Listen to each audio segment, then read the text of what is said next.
اور یہ بھی یاد رکھنا چاہیے کہ جس طرح کافروں کے لیے ہم مسلمان رکاوٹ بن گئے ہیں اسلام قبول کرنے میں، وہ ہمیں دیکھتے ہیں تو کہتے ہیں اسلام بیکار دین ہے، نعوذ باللہ، مسلمان ایسے ایسے غلط کام کر رہے ہیں، تو اسلام کو پڑھنے کی بجائے وہ ہمیں پڑھ رہے ہیں۔ تو اسی طرح ہم مسلمانوں میں بہت سے مسلمان کچھ مولویوں کی غلطیوں گناہوں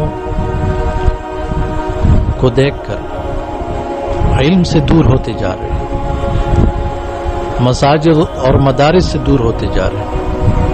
حالانکہ اگر کسی علاقے میں ہمیں پتہ چلے وہاں ڈاکٹر نہیں ہے، ہمیں فکر ہوتی ہے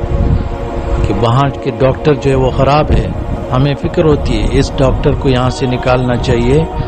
مریضوں کے ساتھ ظلم ہو رہا ہے، اور ہم کوشش کرتے ہیں ہمارے بچے ڈاکٹر بنے، اچھے ڈاکٹر بنے تاکہ انسانیت کی خدمت کریں۔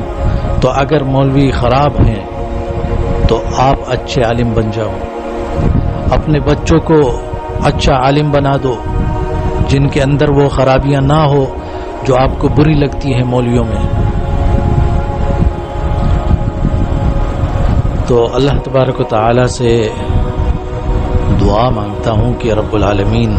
مجھے بھی توفیق عطا فرمائے اور آپ سب کو بھی توفیق عطا فرمائے۔